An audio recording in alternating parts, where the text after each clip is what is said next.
신약 성경에는 네 권의 책이 있습니다. 마태복음, 마가복음, 누가복음, 또 요한복음. 이 네 권의 책입니다. 우리는 이 책들을 사복음서라고 부릅니다. 이 사복음서를 다르게 표현한다면 마태가 전하는 좋은 소식, 마가가 전하는 기쁜 소식, 누가가 전하는 좋은 소식, 요한이 전하는 기쁜 소식, 이렇게 부를 수 있을 것입니다. 참 온 세상에 많은 소식들이 들려옵니다. 어떤 소식들은 기쁜 소식이기도 하고 또 어떤 소식들은 나쁜 소식이 되기도 합니다. 그러나 이 세상에서 들려오는 소식들 가운데 모든 사람에게 다 기쁨을 주는 그런 소식은 없습니다. 한쪽에 좋은 소식이 되면 그 반대편에 있는 사람들에게는 나쁜 소식이 되기 때문입니다. 이 땅의 모든 사람이 한 마음으로 하나의 목적을 가지지 않는 한 우리 모두에게 만족을 주는 그런 소식은 없을 것입니다. 전쟁의 소식도 모든 사람에게 다 나쁜 소식은 아니어서 전쟁에 진 사람들에게는 나쁜 소식이겠지만 반대편에 있는 이긴 사람들에게는 좋은 소식이 됩니다. 이렇듯 이 땅의 소식들은 좋은 소식을 듣는 사람이 있으면 반대로 나쁜 소식을 듣게 되는 사람도 있습니다. 그런데 성경은 우리에게 말하기를 모든 사람에게 미치는 좋은 소식이 있다라고 말씀하십니다. 누가복음 2장에 천사가 이르되 무서워 말라 보라 내가 온 백성에게 미칠 큰 기쁨의 좋은 소식을 너에게 전하노라. 온 백성에게 미치는 큰 기쁨의 소식, 즉 참된 복음이 여기 있다라고 우리에게 말씀하십니다. 사랑하는 여러분, 오늘 모든 백성에게 미치는 큰 기쁨의 소식이 어떤 것일까요? 오늘 열왕기하 7장에 있는 말씀으로 함께 살펴보기를 원합니다. 오늘 우리가 읽은 이 본문의 내용은 이스라엘이 아람 나라의 침략을 받고 있는 내용입니다. 오늘 아람의 침략은 두 번째 침략입니다. 첫 번째 침략에서 하나님은 엘리사를 통해서 이스라엘을 구원해 주셨습니다. 군사력으로는 도저히 상대가 되지 않았지만 하나님께서 엘리사 선지자를 통하여서 놀라운 방법으로 이스라엘을 구원해 주셨습니다. 아람 군대가 공격해 왔지만 하나님께서 아람 군대의 군인들의 눈을 멀게 하셔서 여호람 왕이 아람 군대를 다 사로잡도록 해 주셨습니다. 아람 군대에 벌벌 떨던 여호람 왕과 이스라엘 백성들은 하나님의 구원으로 인해서 큰 잔치를 베풀고 기쁨을 나누었습니다. 그러나 그것도 잠시 아람 왕 벤하닷이 다시 군대를 끌고 이스라엘을 공격해 옵니다. 그리고 온 이스라엘 쳐서 빼앗고 마침내 사마리아 성 하나만 남겨놓았습니다. 고대 전쟁은 활을 쏘고 칼과 창으로 하는 전쟁에서 여러 가지 방법으로 성을 공격했습니다. 오늘 이 아람 군대는 이 사마리아 성을 직접적으로 공격하지 않고 그 성을 뺑 둘러서 군사들을 포위시켜 놓고 기다리고 있었습니다. 이 성 안에 모든 양식이 떨어질 때까지 이 아람 군대는 그 성 밖에 진을 치고 기다리며 이 전쟁을 끝내려고 했습니다. 아람 군대들은 성 밖에 있었기 때문에 또 언제 철저히 전쟁 준비를 해왔기 때문에 얼마든지 양식들을 가지고 있었지만 갑자기 공격을 당한 이 사마리아 성 안의 사람들은 미처 이 전쟁 준비를 하지 못했기에 큰 어려움을 겪어야 했습니다. 당시에 이 사마리아 성 안의 사람들이 얼마나 큰 고통을 겪었는지 본문 7장 앞에 있는 6장에는 이런 이야기가 있습니다. 두 여인이 이 길가에서 막 싸우는 것을 여호람 왕이 지나가다 보았습니다. 무슨 이유인가 하고 물었더니 이 여인들이 서로 말하기를 우리가 너무 배가 고파서 우리 두 집에 있는 아이들을 오늘은 이 아이를 잡아서 먹고 내일은 다른 아이를 잡아서 먹기로 했는데 어제 우리가 이 아이를 내 아이들을 잡아먹었는데 오늘 저 집에 가서 아이를 먹자 하니 엄마가 아이를 숨겨놓고 주지 않는다는 겁니다. 그래서 아들을 잡아먹자고 서로 엄마들이 싸우고 있는 모습을 왕이 보았습니다. 사랑하는 여러분, 이 땅에 하나님의 사랑을 제외하고 가장 큰 사랑을 말할 때 우리가 흔히 말하는 것이 부모님의 사랑, 특히 어머니의 사랑을 말하죠. 그런데 이 땅에서 가장 아름답고 강한 사랑을 가진 그 어머니들이 서로 자기 자식들을 잡아먹고 있는 그런 고통을 당하고 있는 것이 오늘 이 사마리아 성의 모습입니다. 성 밖에는 강한 아람 군대가 포위되어 있고 외부에서는 어떤 사람들도 자신을 도와줄 수 없습니다. 성 안에는 굶주림에 지쳐서 사람들이 자신의 자식들까지 잡아먹는 그런 상황입니다. 누가 봐도 이 성 안의 사람들은 항복을 하든지 아니면 굶어 죽든지 둘 중에 하나를 택할 수밖에 없는 그런 비참한 상황이었습니다. 이때 이 사마리아 성 밖에 4명의 나병 환자들이 살고 있었습니다. 이스라엘 백성들에게 있어서 이 나병을 가진 사람들은 하나님의 저주를 받은 사람들로 여겨졌습니다. 그래서 이들은 다른 사람들과 함께 이 성 안에 살지 못하고 성 밖에 살면서 살아야 했습니다. 가끔 먹을 것이 필요하면 성 안에 들어가서 먹을 것을 구걸해야 되는데 그때도 그냥 마음껏 들어가서 구걸하고 또 나오고 하는 것이 아니고 그들이 성 안에 들어갈 때는 반드시 이렇게 외쳐야 했습니다. 주위의 사람들이 자신에게 다가오지 못하도록 나는 부정한 사람입니다.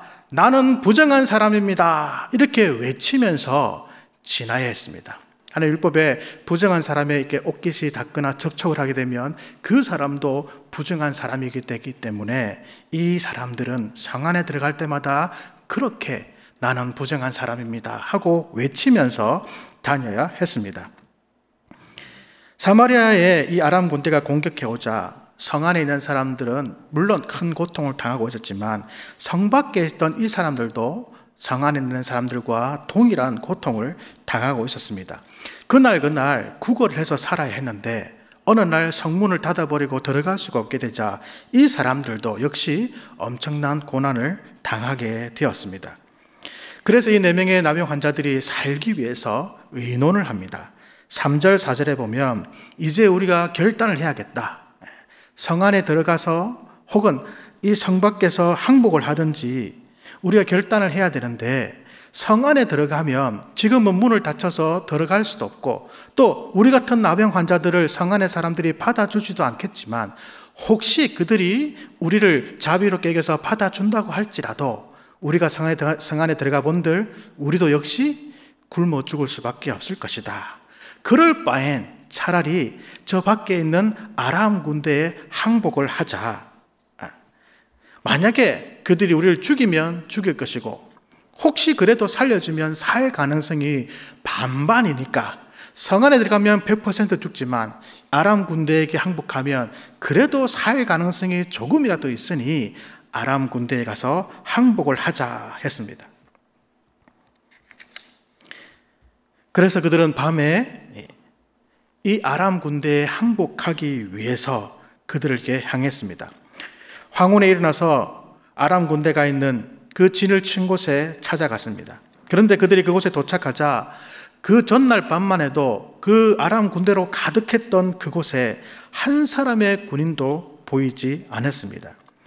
어떻게 그런 일이 일어날 수 있을까요?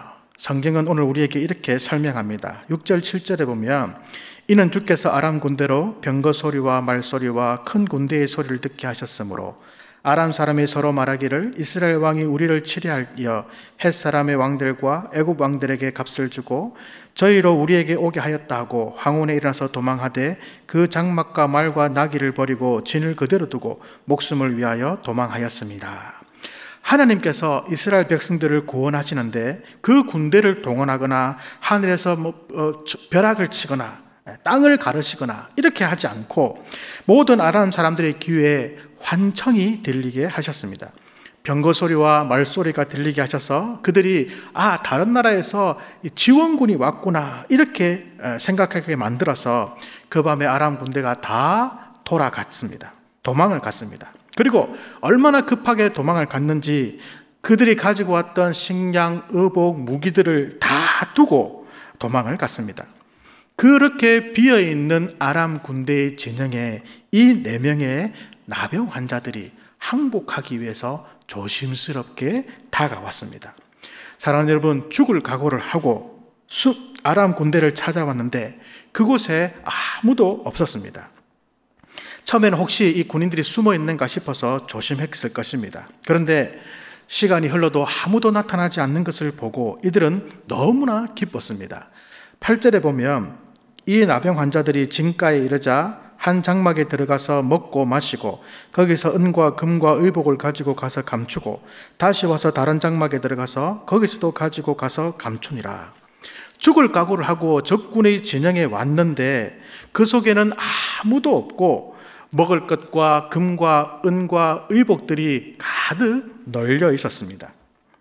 그동안 굶주렸던 이 사람들이 배가 터지도록 먹고 마시고 이 장막 저 장막을 다니면서 금과 은과 옷과 좋은 것들을 다 가지고 와서 숨겨두고 또 다른 곳에 와서 숨겨두고 얼마나 행복했겠습니까? 이렇게 몇 시간을 먹고 마시고 물건을 감추다가 이들이 문득 정신을 차렸습니다. 너무나 배가 고파서 먹고 마시는 것, 이것에만 정신이 팔려 있었는데 이제 배가 부르고 나니까 정신이 들었습니다. 그리고 다시 한번 모여서 의논을 합니다. 9절에 보니까 그들이 친구에게 서로 말하되 우리가 이렇게 해서는 아니 되겠도다. 오늘은 아름다운 소식이 있는 날이거늘 우리가 침묵하고 있도다. 만일 밝은 아침까지 기다리면 벌이 우리에게 미칠지니 이제 떠나 왕궁에 가서 알리자 하고, 지금까지 자기들만 먹고 마시고 금과 은을 숨기고 하는 것에만 몰두했었는데, 그런데 이제 이 소식을 알지 못하고 여전히 사마리아 성에서 갇혀서 굶주리고 죽어가고 있는 그 이스라엘 백성들이 생각이 난 것입니다. 그리고 그들에게도 살 수 있는 이 소망이 있다는 것을 알려야겠다라고 생각했습니다. 사랑하는 여러분, 이 네 사람의 결정이 쉬운 것이었겠습니까? 여러분들이 만약에 이 성문 밖에 살았던 나병 환자들이라면 어떻게 하시겠습니까? 그동안 나병 환자라고 하나님의 저주를 받은 사람들이라고 그 성 안에 있는 모든 사람들에게 멸시와 천대를 받았던 사람들입니다. 그들이 자신들 향해서 마치 짐승을 대하듯이 그렇게 대했던 사마리아 성 사람들입니다. 그들에게 한 푼 국을 하는 것도 너무 부끄러운데 그 성에 들어갈 때마다 나는 부정한 사람입니다. 나는 부정한 사람입니다. 이렇게 외치며 다녀야 했습니다. 여러분들이 평소에 그와 같은 대접을 받았던 이 사마리아 성 사람들, 그들에게 이 소식을 전해줄 수 있으시겠습니까? 일부러 악을 행하거나 그 사마리아 성 안에 있는 사람들에게 계획을 짜서 복수를 해줄 필요가 없습니다. 그냥 가만히 모른 척만 하면 이 성 안에 있는 사람들은 저절로 다 굶어 죽을 것입니다. 그런데도 불구하고 이들은 어떻게 합니까? 이 소식을 전해주기로 결정합니다. 그래서 그 사람들이 죽음에서 벗어나 생명을 얻을 수 있는 기회를 주기로 결정합니다. 사랑하는 여러분, 오늘 이 나병 환자들과 같은 그 마음이 저와 여러분에게도 있기를 바랍니다.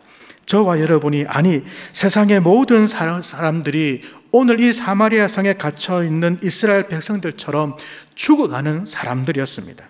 어느 곳에서도 구원의 빛을 볼 수 없고 오직 앉아서 하루하루 죽음만을 기다리는 사람들이었습니다. 그런데 그런 자들 가운데서 하나님께서 저와 여러분을 비롯한 몇몇 사람들에게 구원의 소식을 먼저 전해주셨습니다. 우리를 위해서 이 땅에 오신 주 예수 그리스도를 믿으면 생명을 얻고 영원히 죽지 않는다는 것을 알려주셨습니다. 그래서 저와 여러분이 오늘 이 자리에 예수를 믿고 구원받고 있는 것 아니겠습니까? 마음껏 하나님의 은혜를 누리고 그분이 주시는 복을 받으며 먹고 마시며 기뻐하며 살고 있습니다. 그런데 이렇게 끝나면 안 된다는 말입니다. 나만 구원받고 내 가정만 구원받고 그래서 하나님의 복을 받고 나만 잘 먹고 잘 살고 모으며 살면 안 된다는 말입니다. 왜 그렇습니까? 9절 말씀을 같이 한번 다시 읽었으면 좋겠습니다. 9절입니다.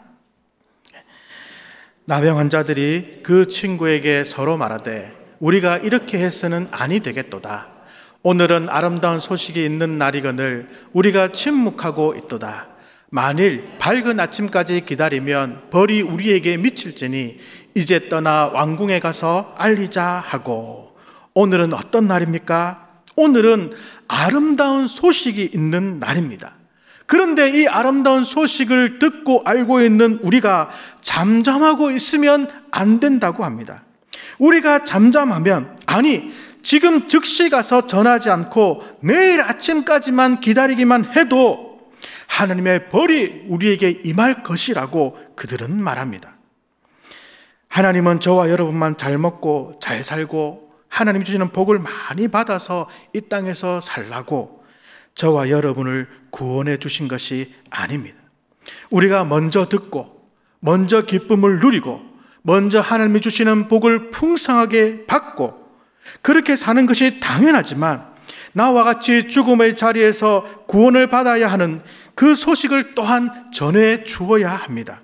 이 소식을 전하지 않으면, 아니 내일 아침까지 기다리는 것도 하나님의 진노하심을 가져올 것입니다.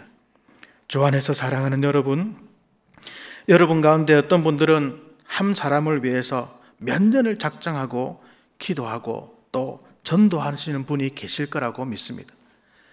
저도 이 교회에서 고등학교 2학년 때 주님을 인격적으로 만나고 그 이후로 저희 어머니를 구원하게 해달라고 15년을 기도했는데, 그 중간에 막 포기도 하고 우리 어머니는 안 되나 보다 나만 구원 받았나 보다 이럴 때도 있었는데, 15년을 기도했더니 하나님께서 저희 어머니를 그때서야 구원해 주셨습니다.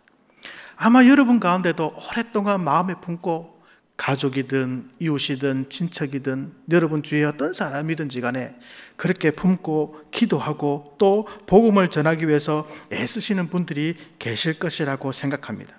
그런 분들이 볼 때마다 저의 경험을 비추어 보아서도 얼마나 힘들고 어려울까 생각을 해봅니다.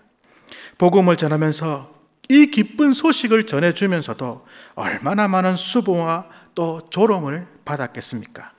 여러분이 전도해보러 나가시면 많이 경험하게 되실 것입니다. 전도하러 가는 여러분들을 보는 그 사람들의 눈길이 어떻습니까? 멀쩡한 사람이 예수에 미쳐가지고. 저도 어릴 때 돌아다니면서 이렇게 전도하면 이렇게 막 소금도 많이 맞아보고 그랬는데, 아마 지금도 여러분들이 그렇게 복음을 전하고 전도하려고 하면 정말 내가 이렇게까지 해가면서 이걸 해야 되나 싶을 만큼의 그런 대접을 여러분이 받게 될 것입니다. 마치 귀찮은 잡상인 대하듯이 쳐다보며 무슨 말을 해도 들은 척도 하지 않는 것을 경험하실 것입니다.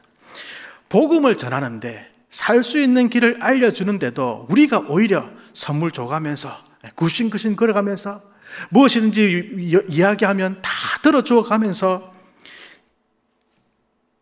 마치 죄인이 된 것처럼 그렇게 굽슬거려야 되는 우리들의 모습도 보게 됩니다. 왜 그렇습니까?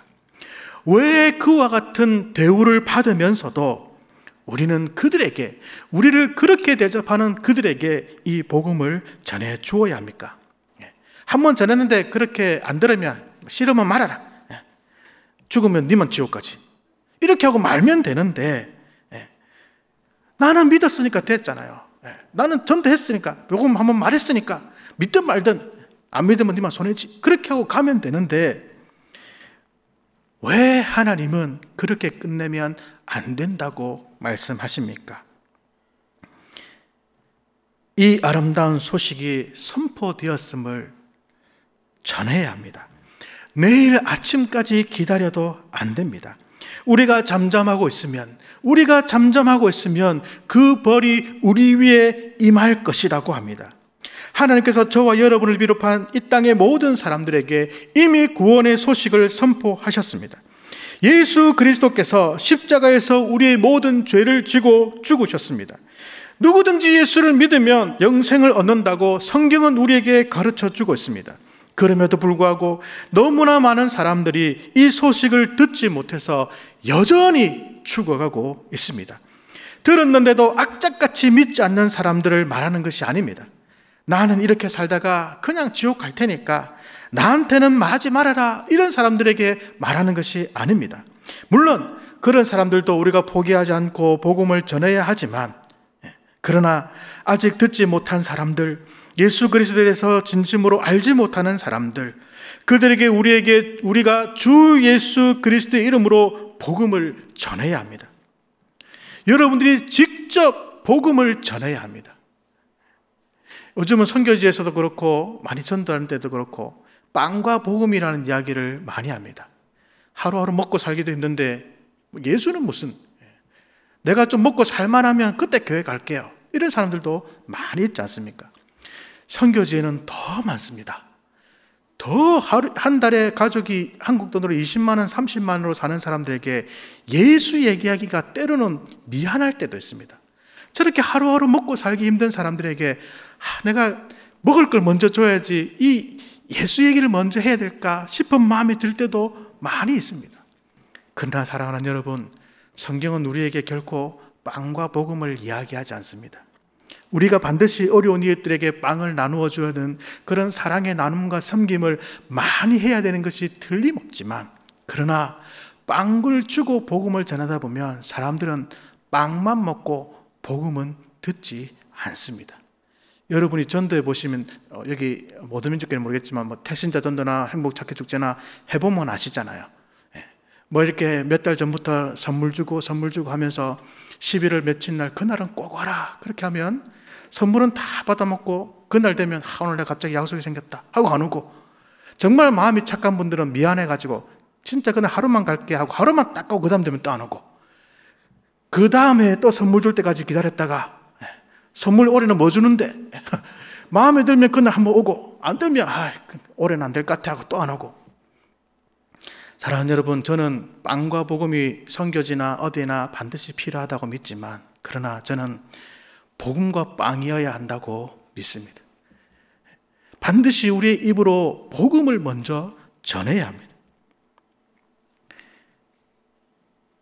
여러분들이 복음을 전하는 자신이 정말로 없거든 어떤 방법으로든지 교회에 와서 목사님들의 말씀을 듣고 복음을 들을 수 있게라도 하셔야 됩니다. 그러나 성경은 우리에게 모든 믿는 자들은 반드시 그 입으로 예수 그리스도를 전하라라고 말합니다. 우리 모든 민족교회가 있는 이 주위에, 이 김해에 예수의 이름을 듣지 못하는 사람이 한 사람이라도 있다면 그것은 우리 교회의 책임이라고 성경은 말씀하고 있습니다. 전하는 사람이 없는데 어찌 듣고 믿으리요? 우리가 전하지 않으면 그들은 듣지 못하고 알지 못해서 영원히 지옥에 갈 수밖에 없습니다. 그러므로 그들에게는 복음이 필요하고 그 복음을 전해줄 저와 여러분이 반드시 필요한 것입니다. 사랑하는 여러분, 오늘 말씀 속에서 이 구원의 기쁜 소식을 전해준 사람이 어떤 사람들입니까? 평소에 하나님을 잘 섬기는 예배를 인도하던 제사장들이었습니까? 전장에서 늘 앞장서서 싸우던 왕이었습니까? 오늘 성경은 우리에게 4명의 나병 환자들이 복음을 전했다라고 말합니다. 왜 하나님께서 이들을 사용하십니까? 왜 거룩하고 깨끗한 사람들이 아니라 하나님의 저주를 받았다고 그렇게 인정함을 받는 그런 사람들에게 이 귀한 복음을 주셔서 전하게 하셨습니까? 사실 이 나병 환자들이 성에 가서 아람 군대가 다 떠나고 없다는 이 기쁜 소식을 전했지만 성 안의 사람들이 믿지 않았습니다. 아람 사람들이 자기들을 성 밖으로 끌어내려 한다고 이들이 스파이라고 생각했습니다. 엘리사 선지자를 통해서 이 소식을 전했다면 모든 사람들이 바로 믿고 기뻐하고 감사하지 않았겠습니까? 그런데 나병 환자들이었습니다. 사랑하는 여러분, 하나님은 우리에게 이 말씀을 하고 싶으신 것입니다. 우리 모두는 우리에게 먼저 주신, 그리고 우리가 듣고 믿은 이 복음을, 예수 그리스도의 이야기를 다른 사람들에게 전해 주어야 한다는 것입니다.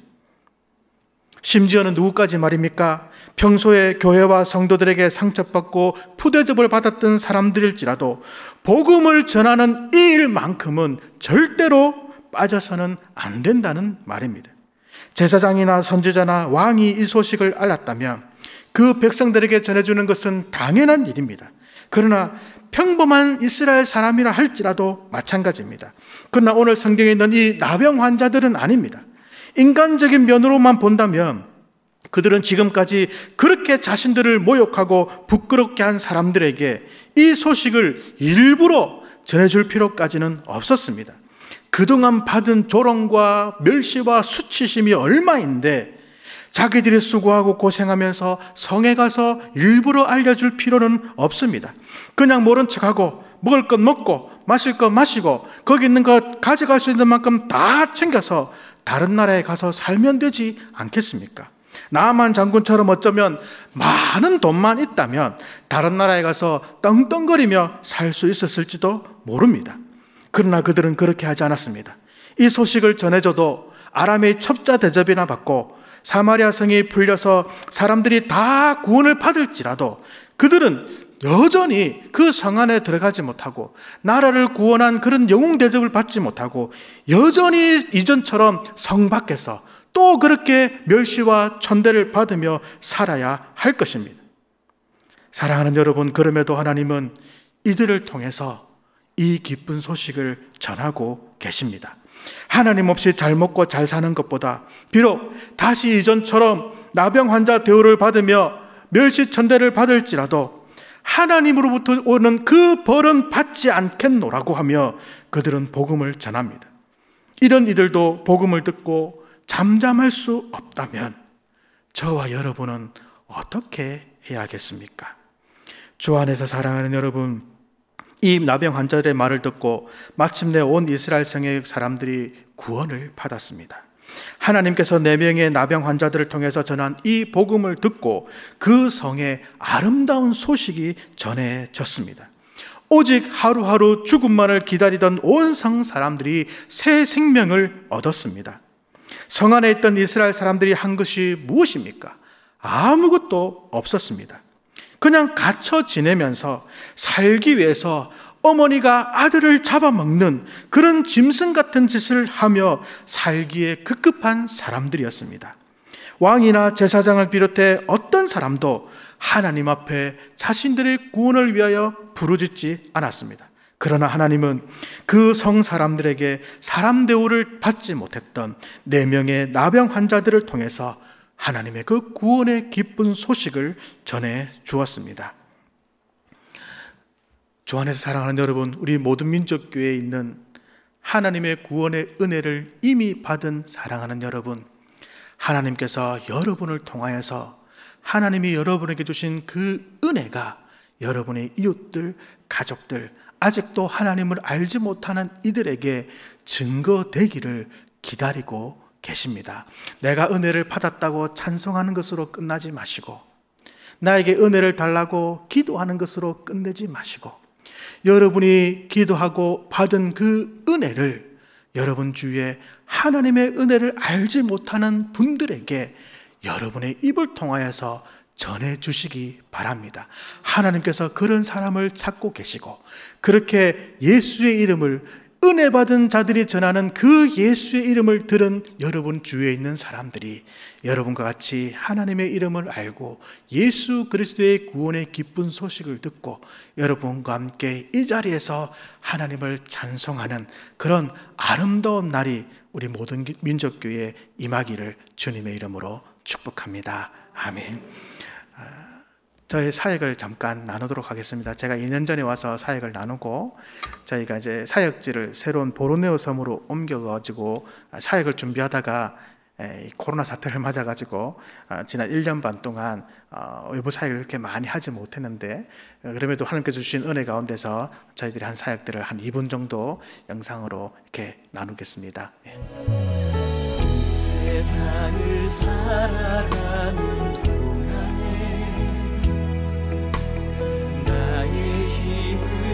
의지할 수 없으니 기도하고 낙심하지 말 것을 주께서 참 소망이 되시리라. 주의 길을 걸어가는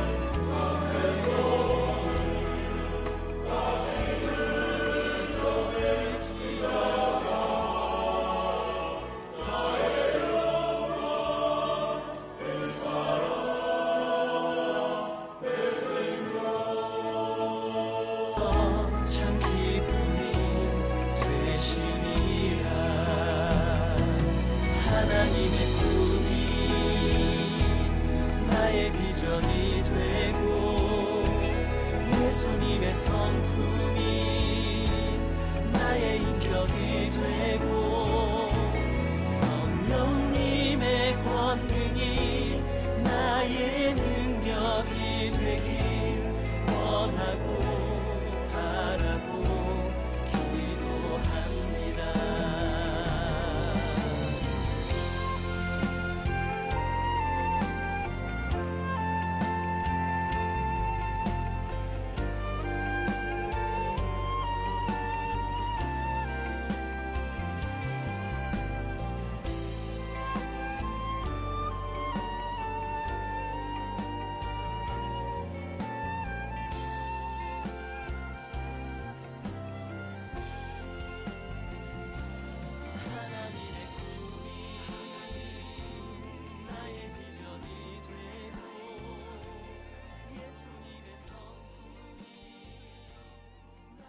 저희가 지난 2년 동안 사역을 지금 준비하고 있는데요. 코로나 때문에 사역하는 준비하다가 올수되어 가지고 현장 사역을 그렇게 많이 하지 못하게 되었습니다. 그래서 저희는 이제 한인들 몇 분이랑 예배를 드리다가 작년 9월부터 한인교회를 개척해서 함께 예배하고 있고, 그 자리에 문화센터를 저희가 정부로부터 허가를 받아서 한글교육과 문화사역을 통해서 현지인들 전도를 하려고 준비하고 있습니다. 저희가 하는 제일 중요한 사역은 청소년 대학생들을 가르치고 양육해서 저희 있는 지역에 기독교인 리더들을 세우는 일입니다. 팬데믹 상태 때문에 인도네시아 교회가 굉장히 어려움을 겪었습니다. 1년 반 넘도록 전혀 예배를 드리지 못하게 했고, 이슬람은 예배를 드리게 하는데 기독교는 예배를 드리지 못하게 해서 굉장히 어려움을 겪었습니다. 특히나 저희가 있는 지역에 교회가 150곳 정도 되는데 자립할 수 있는 교회가 한 10곳밖에 되지 않습니다. 그래서 평소에 이렇게 조그마한 교회들이 예배를 드리면 특히 목사님들이나 성도들이 경제적으로 이렇게 어려움이 많이 있었는데, 팬데믹 때문에 성도들이 일이 많이 이렇게 끊겼고, 그러면서 예배 드리는데 경제적으로 어려움을 많이 겪었고, 그러니까 예배를 드리지 못하니까 온라인 예배를 드려야 되는데 집에 노트북이나 이런 것들이 잘 없어서 예배를 드리지 못해서 작은 교회 있는 성도들이 큰 교회로 이렇게 또 많이 옮겨가 버리고, 그 작은 교회는 그렇게 어려움을 겪다가 결국 문을 닫든지 교회를 팔든지 그렇게 하는 일들도 많이 있었습니다. 그래서 저희들이 그런 모습을 보면서 최대한 할 수 있는 대로 저희 교회가 가지고 있는 것들을 다 사용해서 현지 목사님들 또 현지 교회 성도들, 하루하루 정말 먹는 게 어려워져 있는 그런 성도들을 돕는 일들을 저희가 많이 했고, 그리고 거리에 있는 그런 빈민들 또 어린 아이들, 이렇게 하루하루 먹는 것들이 너무 힘든 일들이 많아서 그런 아이들을 저희가 최선을 다하고 했지만, 저희가 보신 것처럼 아직 교회가 성들이 너무 작고, 저희 성들이 드리는 헌금을 100% 다 이렇게 구제와 선교에 사용했음에도 불구하고 저희가 할 수 있는 것들이 많이 하지 못해서 참 마음이 아픈 일이 있었습니다. 그래서 그래도 저희가 할 수 있는 날 힘을 다해서 지금 교회가 이렇게 구제하고 하는 사역들을 하고 있고, 이제 인도네시아도 이번 가을 학기부터는 오프라인 수업을 이렇게 하려고 하고 있습니다. 그러면 저희들이 한국문화센터를 통해서 한글 교육을 하고 또 제자 훈련을 하고 또 대학생 공동체 학사, 시골에서 온 아이들 학사를 해서 또 그 학생들과 함께 지역에 있는 대학에 앞으로 SFC 모임을 만들고 캠퍼스 사역, 전도 사역을 하려고 준비하고 있습니다. 지금 저희를 위해서 한 가지 기도해 주실 것은, 교회, 저희가 이름은 하나로 한인교회라고 했지만 사실은 아직까지 미등록 교회이기 때문에 언제든지 좀 테러나 혹은 또 옆에 사람들이 이렇게 교회 모임을 한다 그러면 저희들이 추방이나 이런 어려움을 당할 수 있어서 지금 인도네시아 현지 교단에 저희 교회를 가입하는 절차를 하고 있습니다. 아마 8월 정도에 이제 이 가입하는 절차가 완료될 거라고 생각하고 있는데, 저희 교회가 인도네시아 현지 교단의 교회로 등록이 되는 일을 위해서 기도해 주시고, 또 저희가 세운 이 법인 한국문화센터를 통해서 지역에 있는 사람들 한글과 문화사역을 통해서 복음을 전하는 것, 그리고 저희들이 지금 돕고 있는 신학생들 또 청소년들, 이 아이들이 말씀으로 잘 자라서 앞으로 그 지역의 교회를 섬기는 그런 교회 일꾼들로 세우는 일들이 하나님의 은혜에서 잘 이루어져 갈 수 있도록 여러분들이 앞으로 기억나실 때 기도해 주시면 감사하겠습니다.